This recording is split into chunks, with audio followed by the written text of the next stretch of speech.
नमस्कार. ऋणबंधी मालिकेतील हा 24वा भाग आणि पंडित जितेंद्र अभिषेकी यांच्या आठवणी आज मी आपल्याबरोबर शेअर करणार आहे. त्याआधी आपण अनेक जण नेहमी अभिप्राय पाठवता, त्यामुळं हे सगळं करायला उत्साह येतोय हे नमूद करतो. मागच्या भागात सुधीर मोघ्यांच्या आठवणी आपण पाहिल्या, त्यातल्या एखाद दोन आठवणी राहिल्या त्या थोड्या सांगतो मी सुरुवातीला, कारण एकाने सुचवलं की हे तुम्ही बोलला नाहीत म्हणून. सुधीरनी भोंडे कॉलनीतली जागा सोडून नंतर मुक्तछंद म्हणून अतिशय सुरेख बंगला भुसारी कॉलनीमध्ये बांधला आणि तिथं बरेच वर्ष त्यांनी वास्तव्य केलं. आणि मनात येईल तसा बंगला, छोटासाच का होईना, पण खाली स्टडी, वरती अभ्यास, त्याला रेकॉर्डिंगला जागा वगैरे सगळं त्यांनी केलं हौसेने मोठ्या. सुधीरला किर्लोस्कर वाडीमुळे असेल कदाचित, पण SLK शांतराव किर्लोस्करांचा आदर्श असायचा. गाडीत त्याला नेहमी ड्रायव्हर शेजारची फ्रंट सीट लागायची आणि अतिशय रुबाबात राहावं असं वाटायचं त्याला नेहमी. म्हणजे ड्रेस साधाच, पण आपला सन्मान, आत्मसन्मान जपणारा असा सुधीर होता. त्यामुळं कधीही कोणी त्याच्यावरती काही गाजवायचा प्रयत्न केला तर तो लगेच उफाळून यायचा आणि ते सोडून द्यायचा. नक्षत्रांचं देणं त्याने असंच सोडलं होतं. आणि तो म्हणायचा की कुणाच्या मेहरबानीवर आपली जागा नसावी. आपली जागा जी स्वतःची आहे ती भले 999 असेल, पण ती आपल्या स्वकर्तृत्वाची आहे असा मला सार्थ अभिमान आहे. आणि खरोखरीच मनस्वी कलाकार, एका बाजूला अतिशय हळवा, पण दुसऱ्या बाजूला काही बाबतीत अशी टोकदार भूमिका घेणारा. म्हणजे मनाप्रमाणे जर काम होत नसेल तर त्या क्षणी ते सोडावं असा निर्णय घेऊन टाकणारा तो होता. म्हणजे माझ्यासुद्धा नशिबांच्या वेळा जेव्हा गाणी होत होती तेव्हा ते डायरेक्टर म्हणण्यापेक्षा लेखक अण्णासाहेब देऊळकर जे होते, पटकथा संवाद लिहित, त्यांचा त्याच्या खूप वेळा मतभेद झाले. तो मला फोन यायचा, अरुण मी आता नाही लिहित रे, मला काय कळत नाही आहे काय करायचं आहे, माझं त्यांना पटत नाही. मग मी समजूत घालायचो त्याची. पण आपल्या तत्वाशी कधीही तडजोड न करणारा असा सुधीर मोघे कलाकार होता. असो, पंडित जितेंद्र अभिषेकींच्याबद्दल आज आपण माझ्या आठवणी मी सांगणार आहे.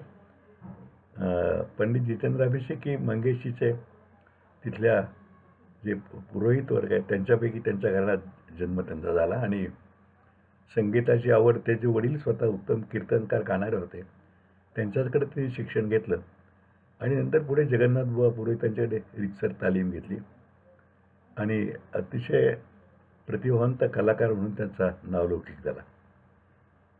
साधारणपणे 71 सालच्या आसपासची गोष्ट आहे की कांसेन मंडळ आमचं पुण्यात जे होतं, गोगटे आणि मी चालवणारं, म्हणजे आमचा वनमॅन शोच असायचा.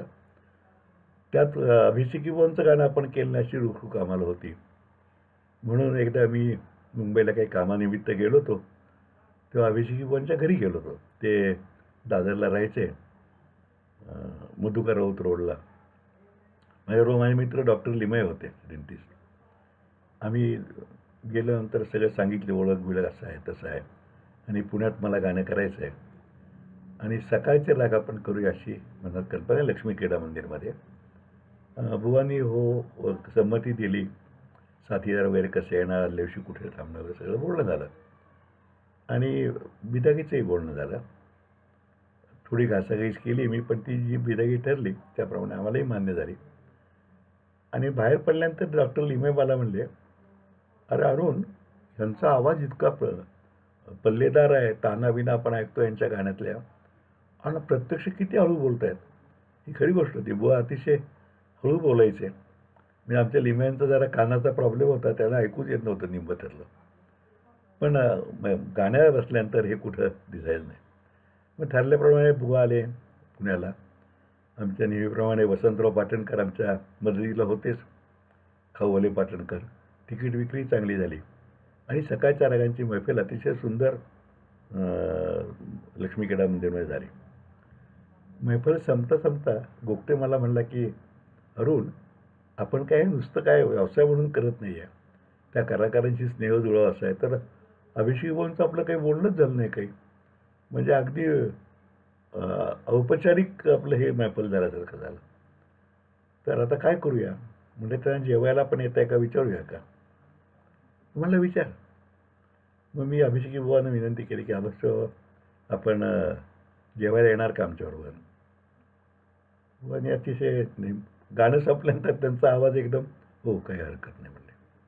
मग टिळक रोडला आमचं घर आहे, तिथंच वरती आमचे आठवले म्हणून मित्र आहेत, त्यांना जागा भाड्याने दिली ती. आणि मग तिथं आमचं पूर्वरंग आणि हे सगळं झालं. आणि मग आम्ही जेवायला, कारण जवळजवळ 1-1:30 2 वाजता कुठलं हॉटेलमध्ये जेवण मिळालं तर शेजारीच हॉटेल जवाहर आहे, म्हणजे तेव्हा होतं. आणि ते संध्याकाळच्या कॅबरेकरता प्रसिद्ध हो, पण दिवसा काही नसायचं तिथे, नुसतं जेवण असायचं. तिथं आम्ही बुवा गेलो आणि या मधल्या 1.5 तासात आमच्या खूप गप्पा झाल्या. आणि एक साधारणपणे मैत्री म्हणत नाही मी, पण आम्ही बरी मुलं आहो, किंवा मुलं म्हणजे अभिषेकींच्यापेक्षा मी फार हे नाही, म्हणजे फार लहान नव्हतो, पण चांगले लोक आहेत असं आमचा एकमेकाचा समज झाला. आणि अभिषेक बाबा मुंबईला संध्याकाळी गेले, मी सातारला परत आलो. मग सातारा आल्यानंतर पुण्यात गाणं केलं, तसं सातारलाही करावं अशी स्वाभाविकच इच्छा होती. मग नेमकं असं एक वर्ष 6 महिने गेले आणि मी अभिषेक बाबांना फोन केला की असं असं गाणं करूया का सातारला. तिने होकार दिला, त्याप्रमाणे ते आले. त्या येण्याची गंमत झाली. संध्याकाळी ते पोचणार होते आणि अमुक वेळा पोचतो, मी आलो की फोन करतो म्हणून आम्ही रजताद्री हॉटेलमध्ये खोल्या बिली सगळे ठेवून दिले. ती 6 वाजले, 7 वाजले, 8 वाजले, पत्ताच काही नाही, काही कळेच ना. शेवटी 10 वाजता संगीत समीक्षक दत्ता मारुलकर, आपल्याला ऐकून माहीत असतील, ते सातारचे, त्यांचा मला फोन आला की अरुण, अभिषेक भाऊ आम्ही सगळे आलो, माझ्या घरी आलो आहे. म्हणलं अरे आम्ही सगळी तयारी तिकडे करून ठेवलेलं हॉलमध्ये. नाही म्हणलं इथं आहे तर तू इथंच ये. मारुलकर तेव्हा सातारलाच यादवगोपाळ पेठेत राहायचे, त्यांचं घर होतं तिथे, म्हणजे राहायचे ॲक्च्युली परगावी, पण मूळ घर त्यांचं इथं होतं. तिथंच अभिषेक बुवा ते सातारा आले. ते मग मी जाऊन भेटलो, गप्पा झाल्या. दुसऱ्या दिवशी गाणंही सुंदर झालं. आणि त्या गाण्यानंतर परत आमची थोडी आणखीन त्या गप्पा, जेवण या सगळ्यातनं मैफलीतनं मैत्री जमली. आणखीन एक मैफल सातारला झाली. अर्थात सातारला पुण्यासारखी किंवा मुंबईसारखी बिदागी आम्ही देऊ शकत नव्हतो, कारण तेव्हा बरेचदा आम्ही कार्यक्रम करायचो आणि पुढे पुढे तर मी तिकीट लावणंच बंद केलं आपल्या. पण तेव्हा कार्यक्रम तिकीट लावून करायचो. आणि शेवटी इन्कम टॅक्समधलं मी अकाउंट्समधलं, त्यामुळे हिशोब करायचो की किती फायदा तोटा झाला. थोडा तोटा झाला तरी हरकत नाही, आपल्या हौसेकरता आपण करतो. पण त्यावेळेला मग बिदागीच्याबद्दल थोडं कमी जास्त करायचं, असं करायचो. आणि बहुतेक सगळे आर्टिस्ट मान्यही करायचे. कुमारांची आठवण मी आपल्याला सांगितली. अशा 2 आमच्या अभिषेकींच्या मैफली झाल्या सातारला सुद्धा. परत तिसऱ्या मैफलीच्या वेळेला फोन केला मी, तर अभिषेक बाबा जरा गुस्सात होते. ते म्हणले नाही नाही, मला तुम्ही अमुक अमुक रकमेचा ड्राफ्ट पाठवा, म्हणजे मी तारीख कन्फर्म करतो. मला जरा ते लागलं. म्हणजे आपण आर्टिस्ट म्हणजे आपला मित्र किंवा जवळचा असं मानतो. म्हणजे ठीक आहे, ड्राफ्ट तर ड्राफ्ट पाठवूया. म्हणजे मैत्री आपण म्हणतोय असं नाही, हा व्यवहाराचा भाग झाला तसं मला वाटलं. त्या वयात अनेक आपणही वेगळ्या पद्धतीनं वागतो, म्हणजे काय म्हणू ज्याला खडूसपणाने. मी आपला ड्राफ्ट काढला, रितसर त्यांना पाठवून दिला. तो मिळाला, त्यांचा निरोप आला. आणि मग मी त्यांना कळवलं की कार्यक्रम अमुक ठिकाणी इंग्लिश स्कूलमध्ये आहे, तुमची सोय रजताद्रीमध्ये केलेली आहे, आपण आल्यानंतर तिथे उतरा आणि कार्यक्रम रात्री 9 वाजता आहे, त्या बेताना आपण हॉलमध्ये या. अभिषेकी बुवा, मी स्वागतार्थ गेलो नाही बरं का. ते आले, रजताद्रीत उतरले आणि त्यांचा मला फोन आला. अरे अरुण म्हणायचे, मी बुवा म्हणायचो. आणि अरुण मी आलो आहे बरं का. म्हणलं ठीक आहे ना. म्हणजे आमचं एकदम असं तटस्थ धोरण असल्यासारखं. ठीक आहे, मग आता तिथं तुम्हाला चहा पाणी काय असेल ते घ्या आणि रात्री 9:15 वाजता असं हॉलवर या. 9, 9:15 आपण कार्यक्रम सुरू करू. 9ची वेळ म्हणजे 9, 9:15 सुरू करा. ते म्हणजे काय तुम्ही इकडे येणार नाही काय? म्हणून ते मी कशा लिहू, तुम्हाला ड्राफ्ट दिला आहे सगळा, साथीदारांच्यासह प्रवास करायचा असं. आता गाण्याला तुम्ही या, तिथं मी आहे, व्यवस्था करून ठेवतो. बुवाई जरा चापापले बहुतेक, काही बोलले नाहीत. त्याल्याप्रमाणे हॉलवरती ते आले. गाणं सुरू झालं. गाणं चांगलं व्यवस्थित उत्तम चाललं होतं. इंटरव्हल झाला. इंटरव्हल आपलं मी काही म्हणजे आपला काही संबंधच नाही. मित्रमंडळी होती. चहाची व्यवस्था केली. चहा तिकडे गेला, बुवांना दिला गेला. बुवा परत येऊन बसले. मैफल संपली तरी 1 नाही 2 नाही, मैफल संपल्यानंतर मी म्हणलं, बुवा नमस्कार, रस्त्यावरती जेवण सांगितलं आहे, तिकडं आपण गेलात तरी चालेल, त्यांचं बिल मी उद्याला देणार आहे. मग बुवांना कळलं ही काहीतरी भानगड सगळी झालेली आहे बरं का. ते म्हणले, म्हणजे काय, आपण नेहमीप्रमाणे जेवायला सुपनेरकडे जायचं नाही का? नाही म्हटलं, बुवा आता कसं, म्हणजे व्यवहाराप्रमाणे सगळं मी पाळतोय, तुम्ही म्हणलात त्याप्रमाणे सगळे पैसे दिले, तुमची सर्व व्यवस्था नीट केली, तर आता कुठं मी माझ्या घरी जाऊन जेवीन, तुम्ही तिकडं हॉटेलमध्ये जेवा. नाही नाही म्हटलं, असं कसं काय, मी काय मैत्री म्हणून येतो. म्हटलं, बुवा असं आहे, एक तर मित्र म्हणून नाही तर व्यवहार म्हणून, मधला मार्ग कसा होणार. नाही म्हणले, सोड रे, गैरसमज करून येऊ नको, आपण सुपनेकर काय जाऊ. मलाही एक साधारण अंदाज होता, मी त्या तयारीत होतो. सुपनेकरला फोन केला, आम्ही अर्ध्या तासात येतोय म्हणून. आणि मग जेवणापूर्वीची मैफल, जेवण सगळं व्यवस्थित रंगलं आणि मनातली सगळी किलमिश दूर झाली. आणि बुवा तेव्हा नुकतेच त्यापूर्वी त्यांना होमी भाभा शिष्यवृत्ती मिळून ते अमेरिकेला जाऊन आले. ते तिथं काही दिवस राहून, काही महिने मला वाटतं, रविशंकर जे संगीत आहे तिथं त्यांनी शिकवण्याचं एक काम केलं. आणि मग त्या दुसऱ्या दिवशी सकाळी ते म्हणले, आता मी जात नाही, आपण जरा इकडे तिकडे हिंडूया. म्हणून आम्ही इकडे यवतेश्वरला, खिंडीतला गणपती. तेव्हा त्यांच्या मनामध्ये संगीत आपलं गुरुकुल स्थापन करावं असं होतं. मग ती सगळी जागा बिगा बघितली, म्हणजे गुरुकुल इकडं कुठं करता येईल का वगैरे, सगळं असं आमचं बोलणं झालं. तेव्हा सातारच्या जुन्या हायवेजवळ मी एक जागा घेतली ती, साधारणपणे अर्धा पाऊण एकर, ती दाखवली त्यांना. म्हणजे आम्ही सगळं सहकार्य करू, संगीतातलं आम्हाला काही शिकवायला जमणार नाही, पण तुम्हाला जे सहकार्य लागेल ते आम्ही करू, असं बोलणं झालं. बुवा मुंबईला गेले. अर्थात तो विषय तेवढ्यावरतीच राहिला, गुरुकुल काही सातारला झालं नाही. आणि मग पुढं मैत्री अशी होईल. म्हणजे तेव्हा बुवांच्याबरोबर कोण आहे शिष्य मागं बसायला, प्रभाकर कारेकर, नंतर राजा काळे, नंतर कधीतरी सातारला हेमंत पेंडसेसुद्धा सातारला सर्व्हिसमध्ये होते, ते असायचे कधी. आणि साई बँकर तबल्याला, हार्मोनियमला वालावलकर, अशी सगळी मस्त मैफल जमलेली असायची. अशी आमची मैत्री कायम होत राहिली. नंतर मग सातारा डिस्ट्रिक्ट सेंट्रल बँक, त्याचे अध्यक्ष तेव्हा किसनवीर होते, म्हणजे स्वातंत्र्य सैनिक आणि जनता सातारा जिल्ह्यात दबदबा, ते संगीताचे रसिक. तेही सगळ्या गाण्याला आमच्या कार्यक्रमाला यायचे आणि बजावून सांगायचे, अरुण माझी तिकीट ठेव. कारण आमच्या वडिलांचे तेही स्नेही. मी म्हणालो, बाबा तिकीट नको, तुम्ही तसंच या. नाही नाही नाही म्हणले, तसं नाही, तिकीट काढूनच मी येणार. तर मग त्यांचा गणेशोत्सव असायचा जिल्हा बँकेचा. तेव्हा आबांनी, तिथले ते मॅनेजर होते तेव्हाचे, अतिशय कर्तबगार मॅनेजर आप्पासाहेब भोसले, त्यांना सांगितलं की तुम्ही अरुणला विचारा आणि संगीताचे 2 कार्यक्रम तरी गणपतीचा असून देत म्हणून. मग आप्पासाहेबांनी त्यांचे तेव्हाचे, आता जुन्या लोकांना आठवेल, बाबूराव शिंदे किंवा दत्तोबा पाटील अकाउंटंट होते, कारण तेव्हा त्या जिल्हा बँकेची इन्कम टॅक्सचे केस ही मिस करत असे. मग ते आमच्याशी आमचं बोलणं होऊन अभिषेकी बोलता आम्ही कार्यक्रम ठरवला आणि जिल्हा बँकेच्या वरती 4थ्या मजल्यावरच्या हॉलमध्ये तोही कार्यक्रम अतिशय उत्तम रंगला. बुवानी तेव्हा अबीर गुलाला म्हटलं तर तेव्हा मला नुकतीच सुरुवात केली असेल. अप्रतिम, म्हणजे खरोखरी श्रोते देहभान विसरले असा तो कार्यक्रम झाला. नंतर माझ्या मुलाची मुंज ठरली, साधारणपणे 77 साल असेल असं वाटते मला. तर मी नेहमी आमच्याकडे काही कार्यक्रम असतो, म्हणजे धार्मिक असो किंवा सोहळा काय असो, तेव्हा गाणं करायचं असं ठरवलं होतं. त्यावेळेला अभिषेकी बुवांना विचार असं म्हटलं मी. अभिषेक बुवा म्हणले, येतो, जरूर येतो, काय हरकत नाही. आणि मुंजीच्या दिवशी आमचं अभिषेकी बुवांचं, म्हणजे मुंज सकाळी, दुपारी जेवण होऊन संध्याकाळी अभिषेकी बुवांचं भावना कन्याशाळेमध्ये आम्ही ठेवलं. तेव्हा ते उत्तम मैफल रंगली.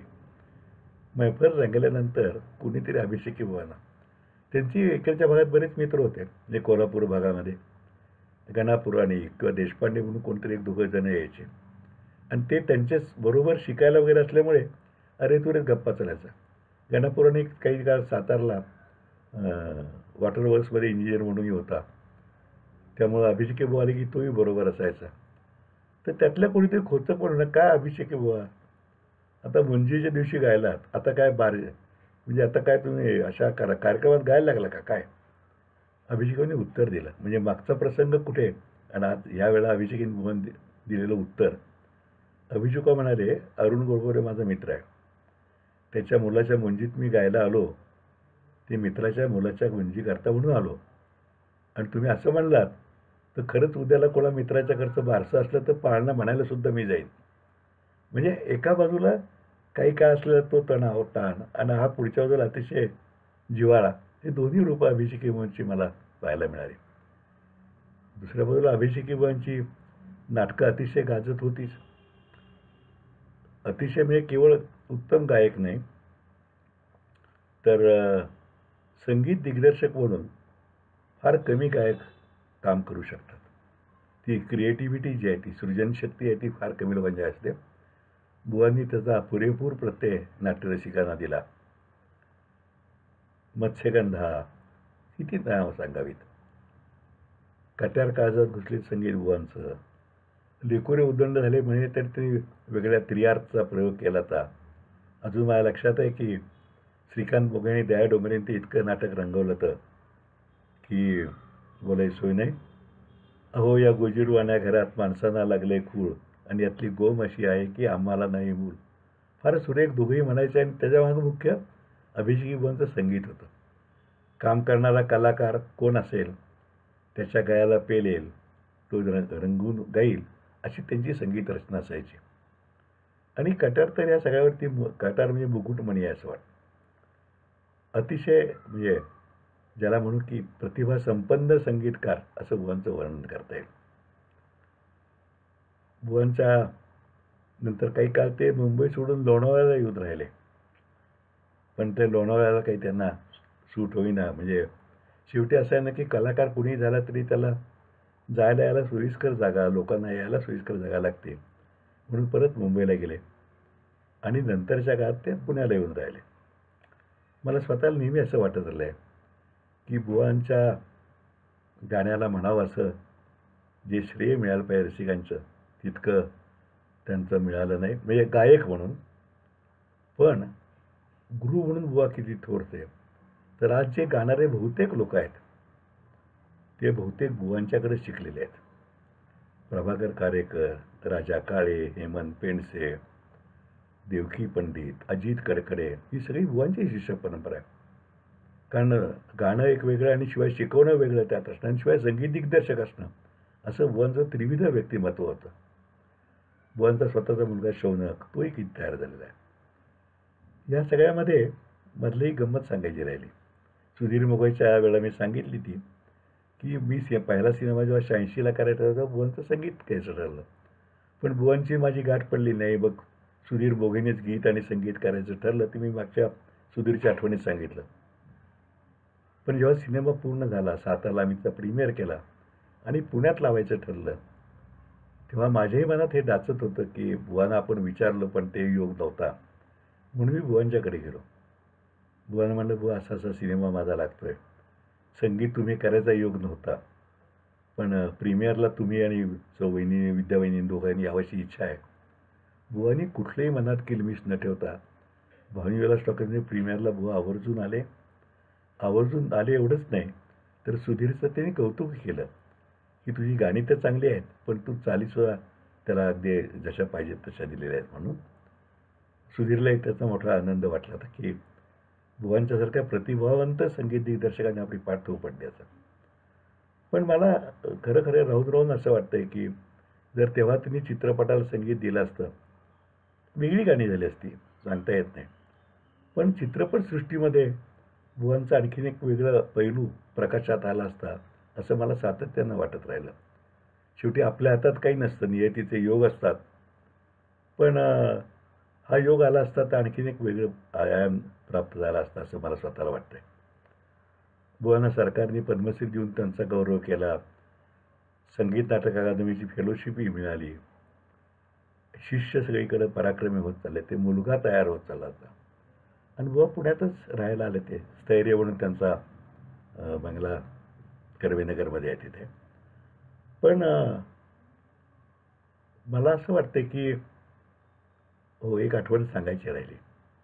मी संगीतकार म्हणून संगीतकाराला गाण्यामध्ये जे प्रतीत व्हायला पाहिजे असतं, त्याचं दर्शन आम्हाला एकदा सातारला वेगळ्या मैफलीत घडलं. सातारच्या महिला मंडळाचा रौप्य महोत्सव होता. त्याच्या संस्थापिका लीलाताई क्षीरसागर त्यांनी आग्रह केला की अभिषेकी बुवांना बोलवा, आणि अभिषेकी बुवा त्या कार्यक्रमात आले ते. आणि महिला मंडळाचा कार्यक्रम म्हणजे मी स्वतः, बाकी जबाबदारी माझ्यावर काही नव्हती, त्यामुळे पुढे बसून गाणं ऐकत होतो मी. माझ्याबरोबर अण्णा देशपांडे म्हणून मित्र तोही होता. बुवानी गुंतता हृदय कमलतलांच्या पाशी, हा प्रणय गंध परिमळे तुझ्या अंगाशी, हे गाणं जवळजवळ पाऊण तास म्हणलं. की रेकॉर्ड बाजारात उपलब्ध आहे, इतरांच्या तोंडून मी ऐकलं होतं. पण त्या दिवशी ते गायलं, त्यातनं मला हे असं जाणवलं की संगीतकाराला स्वतःला हे गाणं कसं व्हायला पाहिजे, आणि प्रत्यक्ष जे दुसरा गायक जेव्हा गातो तेव्हा त्यात किती फरक पडतो हे सगळं जाणवलं. खरोखरी म्हणजे खूप कमी संगीतकार बुवांच्यासारखे असतील की ज्यांनी मराठी नाट्य परंपरा संपन्न केली. कट्यारात इतके दिवस चालले, चित्रपट त्यावरचा निघाला, आणि पण त्या मानानं मला असं अजून वाटतं, म्हणजे मी चुकत असेल कदाचित, की कट्यारच्या वेळेला सुद्धा किंवा चित्रपटाच्या वेळेला सुद्धा बुवांना जे श्रेय द्यायला पाहिजे होतं ते दुर्दैवानं दिलं गेलं नाही. कारण मूळ पायाला तुम्ही विसरून कसं चालेल ना. वरचा कळस किती सुंदर दिसला तरी पाया ज्यांनी रचलाय त्याला विसरलं गेलं थोडंसं, असं मला खंत वाटते मनावर. कदाचित मी चुकत असेल, पण किंवा बुवांचा प्रेमी म्हणून मला असं वाटत असेल. पण हे झालं, ही गोष्ट तर खरीच. बुवांच्या डोक्यात आणखीन एक होतं की तेव्हा शौनक अभिषेकी तयार होत होते, होताच म्हणतो मी तर, आणि तोही मला काकाच म्हणतो, त्यामुळे मला म्हणायचा अधिकार आहे. आणि तो आणि सुभाष कामत तबलजाई, हे दोघंही गडावरती येऊन 4-4 दिवस राहायचे आणि रियाज करत बसायचे. बुवांची इच्छा होती की त्यांनी त्याचा एकदा कार्यक्रम साताला मी करावा. बुवा असताना जेव्हा आजारी पडले तेव्हा मी गेलो, तेव्हाही त्यांनी बोलून दाखवलं ते. मी म्हटलं करतो बुवा, करतो, नक्की करतो. पण नाही झाला तो. बुवा त्यांना डायबिटीस होता, आणि बुवा वयाच्या 69व्या वर्षीच त्यांचं पुण्यातच निधन झालं. पण बुवांनी मागे एवढी परंपरा ठेवली आहे, शिष्य परंपरा ठेवली आहे, आपल्या गाण्यांची परंपरा ठेवलेली आहे. त्यामुळं बुवांचं संगीत सातत्यानं हे आपल्या कानात राहणार. बुवांची ती इच्छा शौनकची पुढच्या काळात मी बुवा गेल्यानंतर पूर्ण केली, आणि त्यानंतर शौनक माझ्याकडे अनेक वेळा गायला. बुवांच्या जाण्यानंतर सुद्धा अभिषेकी कुटुंबियाशी, शौनकशी, विद्यावाहिनीशी माझे संबंध तसेच अजून ऋणानुबंध आहेत. शौनक काका म्हणतो, इकडच्या बाजूला आले की येतो आवर्जून. शौनक चतुर खरं. शौनककडे सुद्धा जे बुवांचं क्रिएटिव्हिटीचं संगीत द्यायचं अंग होतं ते आहे. त्याच्या गाण्यातनं हे मला जाणवलं की एकदा की अभिषेकी बुवांच्याच रचना किंवा त्यांचेच जे राग गायचे तो वेगळ्या पद्धतीने गातो. त्याला मी अनेकदा, थोडा वयानं ज्येष्ठ आहे ना, त्यामुळे जरा जोर देऊन सांगितलं की अरे शौनक, तू संगीत करायला सुरुवात कर, दिग्दर्शन करायला सुरुवात कर, तुझ्या ती कपॅसिटी आहे. पण शौनक चतुर मनुष्य आहे, म्हणजे तुम्ही काय ते ओळखा. तो म्हणतो, नाही काका, मला अजून तसं आत्म वाटत नाही करायला पाहिजे. पण मला असं वाटतं की शौनकसुद्धा 50शीचा झाला. अभिषेकी बुवांचा वारसा संगीत दिग्दर्शनाला पुढे चालवायला लागला तर शौनकनी सुद्धा त्या क्षेत्रामध्ये काम केलं पाहिजे, आणि तो निश्चित चांगलं करेल अशी मला अगदी खात्री आहे मनात. मी काही संगीतला जाणकार नाही, पण काही इंट्युशन्स, अंतःप्रेरणा माझ्या मनावर निश्चित आहे, आणि ती साधारणपणे बरोबर ठरतात असा माझा आजपर्यंतचा अनुभव आहे.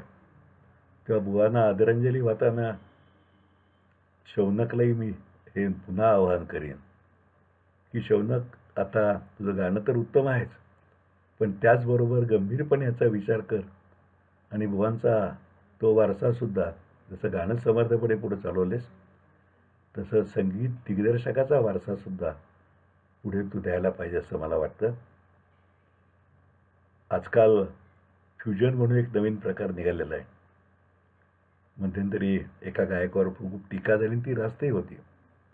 तुम्हाला काय करायचं ते स्वतंत्रपणे करा, पण अभिषेकी बुवांसारख्या एका विद्वान माणसाने, गुरूंनी बांधलेल्या ज्या चाली आहेत त्यामध्ये फेरफार करून, शब्दांचं काहीतरी उलटं सुलटं करून, त्याला ती मोडतोड करून गाणं, म्हणजे खरोखरी तो गुरुचाही अपमान आहे असं आम्हाला स्वतःला वाटतं.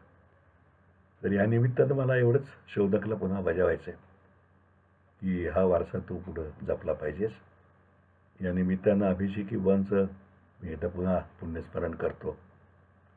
अनेक दिग्गज कलाकारांच्या सारखेच अभिषेकी वय अतिशय घरगुती जिव्हाळ्यानं वागले. त्यांच्या आठवणी सतत राहतील. शौनकच्या प्रत्येक भेटीत या जुन्या आठवणींची उजळणी होत राहील. आणि आज न उद्या केव्हा तरी आणखी 2-4 वर्षांनी, कारण मी आता 76 आलो आहे, आणखीन किती वर्ष आहेत माहीत नाही, पण केव्हा तरी शौनकनी संगीत दिलेलं एखादं नाटक बघायचा योग येईल आणि तीच अभिषेकी वना खरी श्रद्धांजली ठरेल असं मला वाटतंय. शौनकला शुभेच्छा त्यासाठी देतो. अभिषेकी वनच्या स्मृतीला वंदन करतो. आणि पुढचा भाग किंवा 1-2 भाग कदाचित अभिषेकी वनचेच पटशिष्य प्रभाकर कारेकर, ज्यांचा माझा खूप स्नेहबंध जमला, त्यांच्याबद्दल पुढच्या आणि त्या पुढच्या भागामध्ये बोलीन. तोपर्यंत अर्थातच नमस्कार.